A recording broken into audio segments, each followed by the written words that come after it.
Alors que j'étais assise sur un banc, une petite fille a couru vers moi. « Mamie !» Elle m'a serré fort dans ses bras. J'étais confuse. « Chérie, tu te trompes de personne. » Une femme s'est précipitée, paniquée. « Je suis désolée. » La petite fille a secoué la tête. « Non, c'est ma mamie. Parce que sur la photo. » Avant de commencer l'histoire, n'oubliez pas de laisser un like et de vous abonner à la chaîne pour voir plus d'histoires comme celle-ci. Sunset Gardens, à Orlando en Floride, était connu comme un quartier résidentiel paisible pour les retraités. Dans une maison entourée de pelouses bien entretenues et de fleurs colorées, Nancy Wilson savourait son café matinal. Sa routine quotidienne commençait par un réveil à 6 heures chaque matin pour préparer du café colombien, celui que son défunt mari, Frank, préférait. 3 ans plus tôt, après le décès de Frank des suites d'une maladie cardiaque, Nancy avait continué à vivre seule. Le chagrin de perdre son mari après 45 ans de vie commune était incommensurable, mais la force mentale qu'elle avait cultivée en tant qu'ancienne infirmière la soutenait. Tout en chérissant les moments passés à se remémorer Frank, elle avait choisi de vivre positivement. La plus grande joie de Nancy était de passer du temps avec la famille de son fils Michael. Michael était un ingénieur en architecture qui avait bâti un foyer heureux avec sa femme, Jennifer, et leurs 2 enfants, Sarah et Jake. 2 fois par semaine, Nancy se rendait chez son fils pour l'aider à s'occuper de ses petits-enfants. Sarah, 7 ans, était une fille active et curieuse qui posait toutes sortes de questions à sa grand-mère et riait joyeusement. Jake, 5 ans, était timide mais avait un cœur tendre, et il adorait que Nancy lui lise des livres d'images assis sur ses genoux. « Mamie, allons au parc dimanche prochain », avait suggéré Sarah la semaine précédente, et le cœur de Nancy s'était empli d'une douce chaleur. Voir ses petits-enfants grandir était le plus grand des bonheurs. Ses relations avec Jennifer étaient également bonnes. Ancienne enseignante, Jennifer soutenait désormais la famille en tant que mère au foyer. Les 2 femmes allaient parfois faire les boutiques ensemble et échangeaient des anecdotes sur l'éducation des enfants et des recettes de cuisine. Jennifer était polie et attentionnée, et Nancy était sincèrement ravie que son fils ait trouvé une si bonne partenaire. Le pilier de la vie sociale de Nancy était sa meilleure amie, Dorothy, qui vivait dans le même quartier résidentiel. Dorothy était une ancienne bibliothécaire, une femme intellectuelle qui aimait la lecture et le jardinage. Les 2 amies se racontaient leurs dernières nouvelles autour d'un thé 3 fois par semaine et participaient parfois ensemble à des activités de bénévolat à l'église, en travaillant au centre de distribution alimentaire local et en organisant des séances de lecture de contes. Nancy maintenait ainsi son lien avec la communauté. Elle était également financièrement stable. Grâce à la pension et aux économies que Frank lui avait laissées, ainsi qu'à son propre fonds de retraite de sa carrière d'infirmière, Nancy pouvait vivre confortablement. Elle était satisfaite de ses journées paisibles, passées à cultiver des fleurs dans son petit jardin bien entretenu, à lire dans son fauteuil préféré et à dîner de temps en temps avec Dorothy dans les restaurants voisins. Bien sûr, il y avait des moments où elle se sentait seule. Quand elle se réveillait au milieu de la nuit et se souvenait que Frank n'était plus à ses côtés, des larmes coulaient parfois sur ses joues. Elle se sentait aussi un peu seule du fait que la famille de son fils semblait occupée et qu'elle ne pouvait plus les voir aussi souvent qu'avant. Cependant, elle comprenait que c'était un changement naturel pour une famille et elle était fière que Michael réussisse dans son travail et que Jennifer soit une mère bien occupée. Récemment, elle pensait davantage à sa propre vieillesse. Combien de temps pourrait-elle encore vivre seule? Que se passerait-il si elle tombait malade? De telles angoisses lui traversaient parfois l'esprit.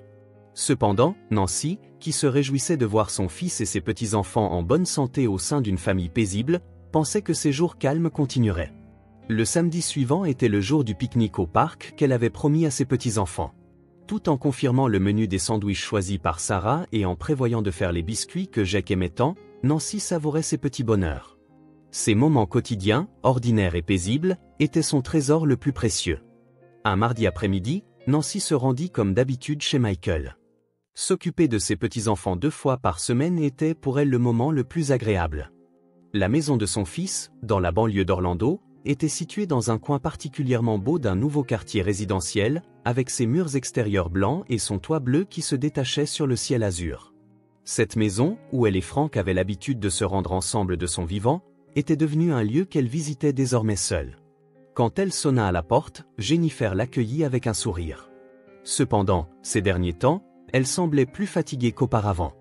Jennifer était toujours belle et son attitude polie n'avait pas changé, mais Nancy avait remarqué de légères cernes sous ses yeux. merci encore pour aujourd'hui. La voix de Jennifer était empreinte de gratitude, mais donnait aussi une impression d'être quelque peu absente. Oh, ne dis pas ça, c'est moi qui suis diverti. Michael est encore au bureau? Oui, il est très pris par des projets en ce moment, et il rentre tard.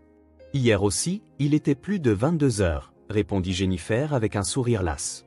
Sarah et Jake descendirent les escaliers en courant et sautèrent dans les bras de leur grand-mère. Voir leurs sourires innocents illuminait naturellement le cœur de Nancy. Cependant, elle avait également remarqué de subtils changements dans le comportement des enfants, en particulier chez Sarah, qui avait commencé à poser des questions plus adultes qu'auparavant. « Mamie, papa et maman ne se parlent pas beaucoup ces derniers temps, n'est-ce pas ?» La remarque désinvolte de Sarah fit sursauter Nancy et Jennifer simultanément. « Ce n'est pas vrai, Sarah. Papa est juste fatigué par son travail, » expliqua Jennifer à la hâte, mais sa voix tremblait légèrement. Nancy sentit l'état d'esprit de sa belle-fille et décida de changer de sujet. « À quoi allons-nous jouer aujourd'hui ? J'ai apporté un nouveau puzzle. » Nancy passa plusieurs heures cet après-midi-là avec ses petits-enfants. Cependant, elle était préoccupée par l'expression tendue de Jennifer lorsqu'elle répondait occasionnellement au téléphone et par le peu de nouvelles de Michael. Quand Michael rentra le soir, Nancy remarqua que son comportement était différent de d'habitude. « Maman, merci pour aujourd'hui. Je te ramène à la maison. » Nancy fut un peu surprise par la proposition de Michael. D'habitude, elle rentrait en voiture par ses propres moyens. Dans la voiture, Michael était inhabituellement silencieux. Normalement, il parlait joyeusement de son travail ou des progrès de ses enfants, mais aujourd'hui, il semblait concentré sur la conduite. Nancy regarda le profil de son fils et perçut une atmosphère qui suggérait qu'il voulait dire quelque chose. « Michael, tu as l'air bien occupé ces derniers temps. Est-ce que tout va bien ? » « Oh, je vais bien, maman. J'ai juste quelques gros projets qui se chevauchent. » sourit Michael, mais son sourire semblait quelque peu forcé. Le jeudi suivant, Nancy prenait le thé avec Dorothy dans un café voisin. Dorothy était une femme dotée d'un sens aigu de l'observation, douée pour déceler les soucis de Nancy. « Quelque chose te tracasse, » dit Dorothy en portant sa tasse de thé à ses lèvres. « En fait, j'ai l'impression que le comportement de Michael et Jennifer a un peu changé ces derniers temps, » confia Nancy. « Bien sûr, les couples ont leurs propres problèmes, et ce n'est pas à moi de m'en mêler. » « L'intuition d'une mère n'est pas à sous-estimer, » répondit Dorothy avec une expression sérieuse. « J'ai eu un jour un pressentiment concernant le divorce de mon fils. Au début, je pensais que je me faisais des idées, mais cela s'est avéré vrai. » Nancy se sentit troublée par les paroles de son amie. Elle ne voulait pas imaginer que le mariage de Michael et Jennifer était en crise. Pour le bien de ses petits-enfants, elle voulait que la famille soit heureuse. Ce week-end-là, elle alla au parc avec ses petits-enfants comme promis. Sur la vaste pelouse de Central Park, Sarah et Jake couraient énergiquement. Nancy était assise sur un banc, écoutant les rires des enfants. Cependant, en jetant un coup d'œil à l'expression de Michael, elle remarqua qu'il vérifiait fréquemment son téléphone portable. « Un contact professionnel ?» demanda Nancy. Michael rangea précipitamment son téléphone dans sa poche. « Juste quelques vérifications. » Jennifer jouait avec les enfants, mais elle regardait occasionnellement son mari avec anxiété. Le pique-nique en famille était superficiellement agréable, mais une tension invisible régnait entre les adultes. Le lundi matin, Nancy participait à des activités de bénévolat à l'église. Alors qu'elle travaillait au centre de distribution alimentaire local et discutait avec d'autres bénévoles, elle rencontra par hasard la femme d'un des collègues de Michael. « Oh, Nancy. Michael fait beaucoup d'heures supplémentaires ces derniers temps, n'est-ce pas ?» dit la femme nonchalamment, mais Nancy sentit que quelque chose clochait. « Oui, il dit qu'il a un gros projet. Mon mari disait que le projet de Michael aurait dû se terminer le mois dernier. » Nancy dissimula sa confusion tout en répondant avec un sourire. « Ah bon ? Il a dû commencer un nouveau projet alors. » Cependant, cette conversation ne la quitta pas de l'esprit sur le chemin du retour. Son fils mentait-il ? Ou la femme du collègue se trompait-elle ? Nancy eut honte de ses soupçons, mais elle sentait une petite anxiété germer au fond de son cœur. Ce soir-là, en dînant seule, Nancy parla à la photographie de Frank. « Que ferais-tu dans une telle situation ?»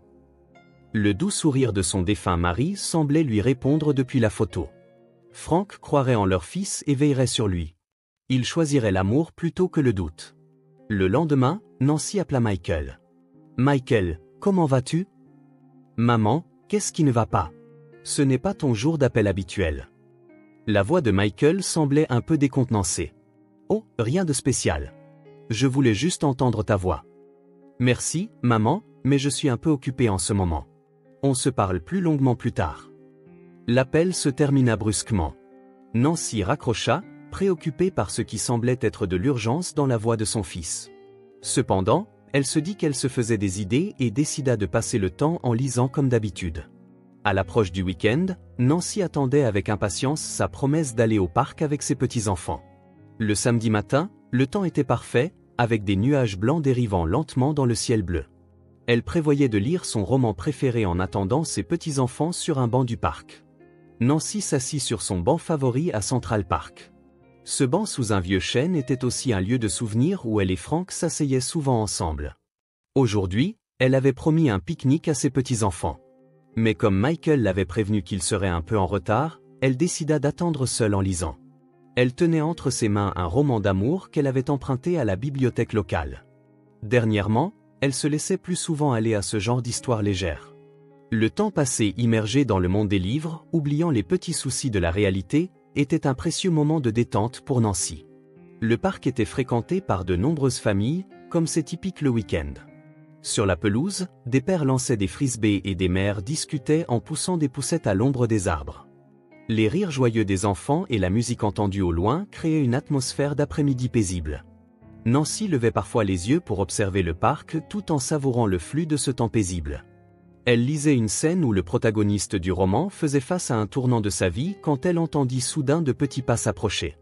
Nancy ne leva pas les yeux de son livre, pensant que ce devait être un enfant qui passait. Cependant, les pas s'arrêtèrent devant son banc. « Mamie !»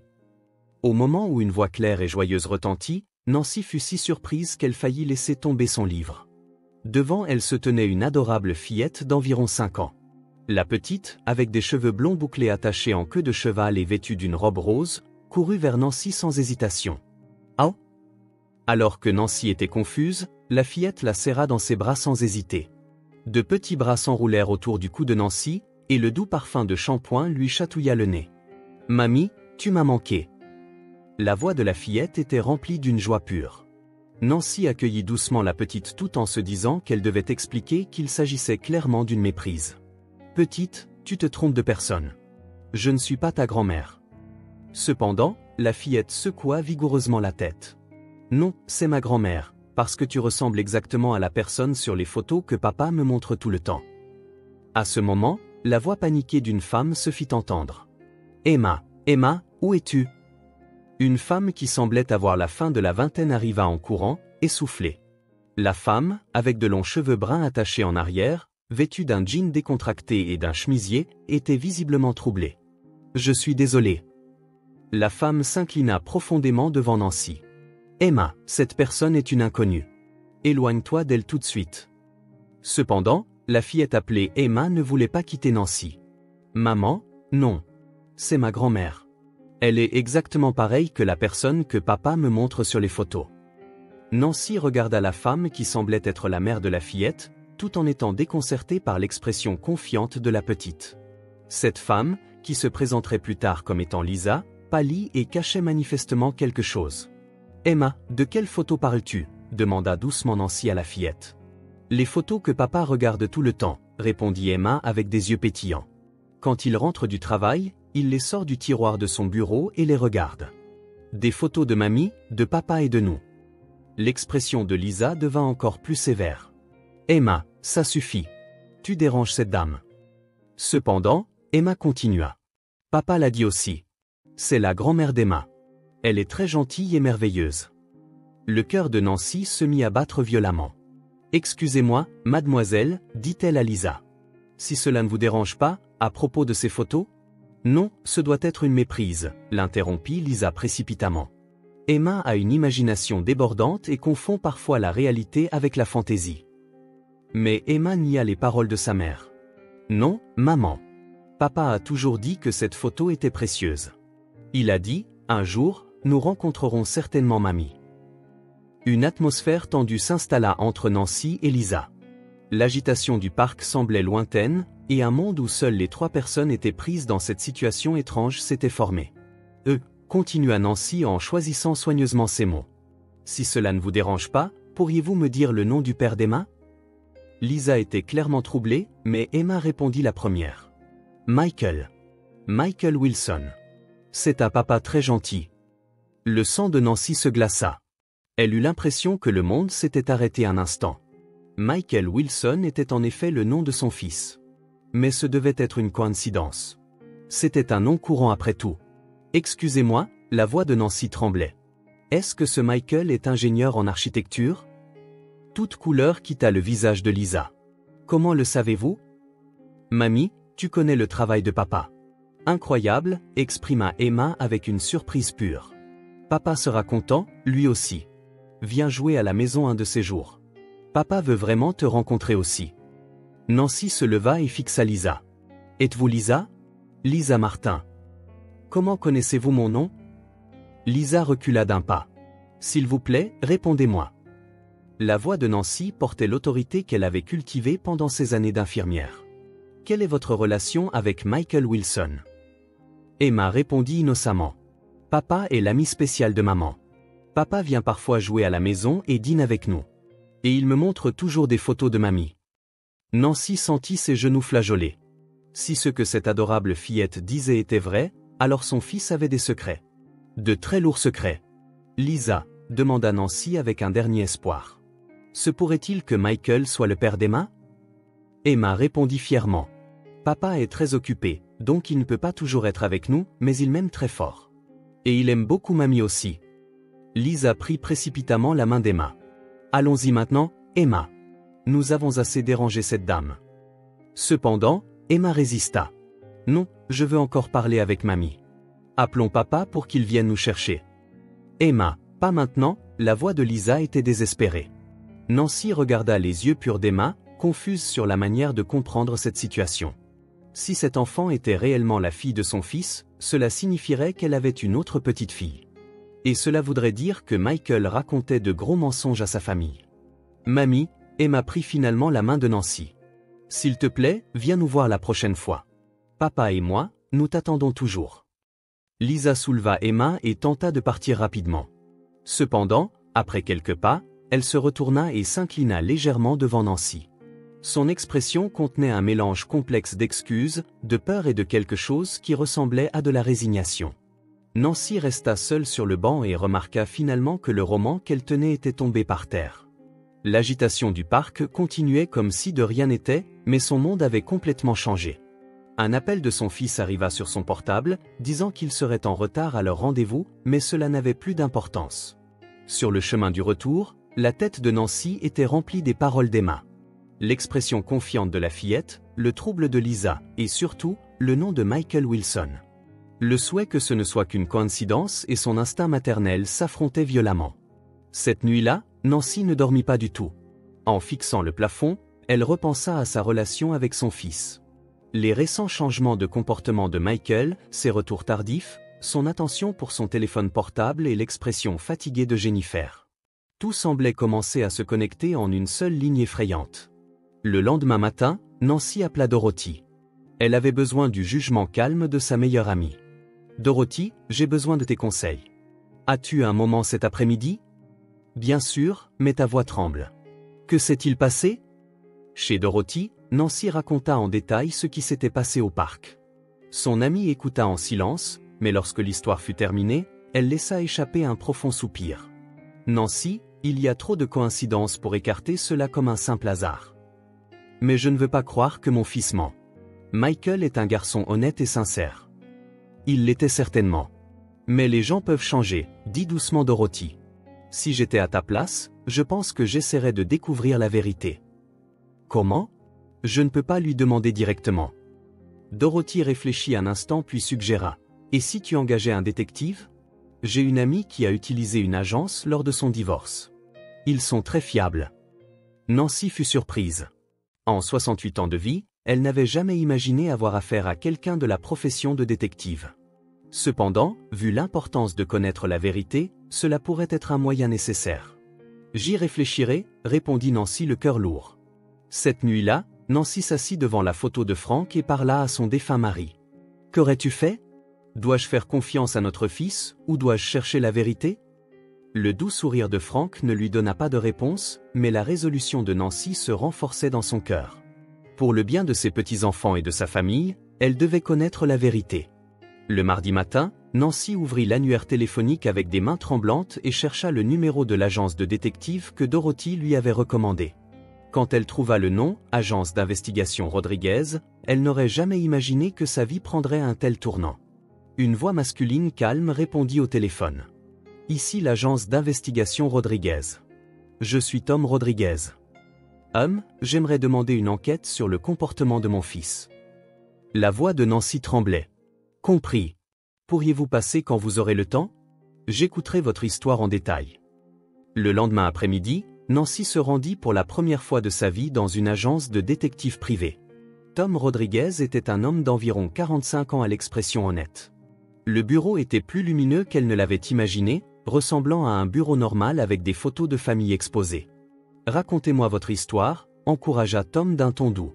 Nancy raconta tout, de l'incident au parc au récent changement qu'elle avait ressenti chez son fils. Tom écoutait en prenant des notes soigneuses. « Donc, il est possible que votre fils ait une liaison et qu'il ait un enfant avec cette personne. » « Oui, mais j'espère sincèrement me tromper. » Tom regarda Nancy avec une expression sérieuse. « Cela doit être douloureux pour vous. Mais êtes-vous prête à accepter la vérité? Parfois, les faits que nous découvrons sont à l'opposé de ce que nos clients espèrent. »« Pour le bien de mes petits-enfants, je dois savoir, » répondit Nancy avec détermination. La période d'enquête fut fixée à 1 semaine. Pendant ce temps, Nancy essaya de vivre sa vie normale mais ne parvenait pas à se concentrer. Elle ne pouvait se focaliser sur sa lecture et même pendant les activités de bénévolat à l'église, son esprit était ailleurs. 1 semaine plus tard, le vendredi, Tom la contacta. « L'enquête est terminée. Veuillez passer quand vous aurez le temps. » Cet après-midi-là, Nancy se rendit de nouveau à l'agence de détective. L'expression de Tom était lourde et un épais dossier était posé sur son bureau. « C'est un contenu douloureux, mais je vais vous dire les faits, » commença Tom doucement. Votre fils, Michael Wilson, entretient une relation avec une femme nommée Lisa Martin depuis 2 ans. Le cœur de Nancy manqua un battement. Elle a une fille de 5 ans nommée Emma, et les résultats des tests ADN ont confirmé que Michael en est le père biologique. Tom sortit des photographies du dossier. Ces photos sont ce que votre fils montre à Emma comme étant des photos de famille. Les photographies montraient Michael, Lisa et Emma comme une famille. Il y avait aussi des photos qui incluaient Nancy. C'étaient des photos de famille datant de plusieurs années que Michael avait habilement modifiées pour faire croire que lui et Emma avaient été photographiés ensemble. Mon fils m'a présenté à Emma comme sa grand-mère. La voix de Nancy tremblait. Oui. Selon notre enquête, Michael a promis à Emma qu'il organiserait un jour une rencontre avec vous. Cependant, il cachait en réalité sa relation avec Lisa à sa femme Jennifer également. Tom continua. Michael se rend à l'appartement de Lisa 2 fois par semaine. Emma l'adore en tant que père et attendait avec impatience de rencontrer un jour sa grand-mère. Nancy lut le rapport avec des mains tremblantes. Les résultats détaillés de l'enquête décrivaient toute l'étendue de la double vie de son fils. Des photos de lui se rendant à l'appartement de Lisa après le travail, des photos de lui jouant avec Emma dans le parc, des scènes d'eux 3 prenant leur repas ensemble. Jennifer ne semble rien savoir de tout cela, ajouta Tom. Cet enfant, Emma, croit aux fausses photos de famille sans rien savoir. Des larmes montèrent aux yeux de Nancy. Pour Emma, Michael est un père aimant, et vous êtes une grand-mère bienveillante qu'elle n'a jamais rencontrée. Dans son esprit, elle rêve du jour où toute la famille pourra passer du temps ensemble. Nancy se leva et regarda par la fenêtre. Elle ressentait de la colère face à la trahison de son fils, mais en même temps, penser aux sentiments purs d'Emma lui serrait le cœur. Concernant les frais, aborda Tom. Le coût n'a pas d'importance, Nancy se retourna. Merci. S'il vous plaît, donnez-moi un peu de temps pour réfléchir à la suite. Avant d'en discuter avec votre famille, je vous recommande de dire d'abord la vérité à Jennifer. Toutes les preuves sont ici. Nancy quitta le bureau en emportant le lourd dossier. Assise dans sa voiture sur le parking, elle ne put bouger pendant un moment. Accepter la réalité que son fils, en qui elle avait confiance, avait trompé 3 enfants et 2 femmes était trop douloureux. Cependant, en se souvenant du sourire innocent d'Emma, elle ne pouvait pas laisser cette situation en l'état. 6 mois plus tard, un dimanche, un grand dîner de famille avait lieu chez Nancy. Cette couvert était dressée sur la table de la salle à manger, et des rires d'enfants résonnaient dans la pièce. Sur la base des résultats de l'enquête du détective, Nancy avait d'abord avoué la vérité à Jennifer. Le choc et les larmes de Jennifer à ce moment-là sont encore profondément gravés dans le cœur de Nancy. Cependant, la jeune belle-fille était une femme forte.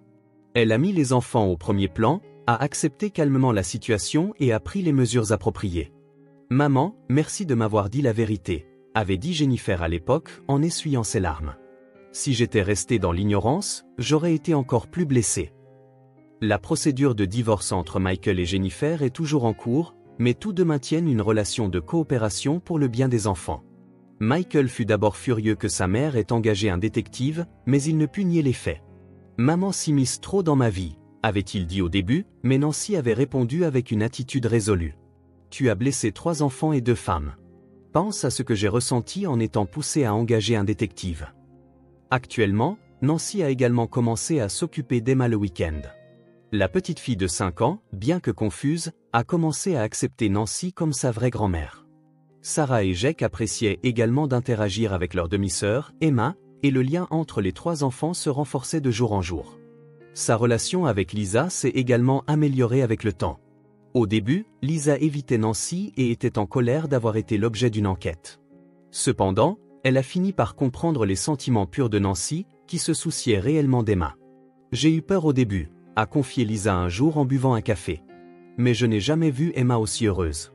Elle peut vraiment sentir qu'elle a une vraie famille. Cet enfant est aussi ma petite fille. Nous sommes liés par le sang, » répondit Nancy avec un sourire. Les 2 femmes décidèrent de coopérer pour le bien d'Emma et arrivèrent à partager la même opinion sur la manière dont Michael devait assumer ses responsabilités. Michael avait l'obligation de payer une pension alimentaire et de faire des visites régulières, mais ces visites étaient parfois restreintes. Il regrettait profondément ses actions et commença peu à peu à marcher sur le chemin de la rédemption. Le dîner d'aujourd'hui comprenait 3 petits-enfants, Sarah, Jake et Emma, et 2 mères, Jennifer et Lisa. Au-delà des liens du sang et des relations juridiques, une nouvelle forme de famille était née, où tout le monde soutenait les enfants ensemble. « Mamie, cette fois, la photo est réelle », dit Emma avec un sourire radieux. Elle chérissait récemment une photo prise avec toute la famille comme un bien précieux. « C'est vrai. Une vraie famille est unie par l'honnêteté et l'amour », répondit Nancy en caressant doucement la tête de sa petite fille. Jennifer et Lisa avaient une relation difficile au début, mais elles ont progressivement appris à se comprendre en tant que mères qui souhaitaient le bonheur de leurs enfants. Parfois, elles allaient faire les boutiques ensemble ou se consultaient sur l'éducation des enfants. « Maman, » dit Jennifer à Nancy, « c'était douloureux au début, mais maintenant je suis contente d'avoir pu connaître la vérité. Les relations honnêtes sont bien plus précieuses que les relations bâties sur des mensonges. » Nancy regarda par la fenêtre et pensa, qu'aurait pensé Frank de cette relation familiale compliquée? Sûrement, lui aussi aurait mis le bonheur des enfants au premier plan et aurait accepté cette nouvelle forme de famille. Après le dîner, les 3 petits-enfants jouaient à des jeux dans le salon. En écoutant leurs rires innocents, Nancy en fut convaincue. En cherchant la vérité, jusqu'à engager un détective, elle avait trouvé une vraie famille, bien que sous une forme inattendue. Apprendre la vérité fut certainement douloureux. Cependant, Nancy apprit que les relations fondées sur l'honnêteté et l'amour sont l'essence même des véritables liens familiaux.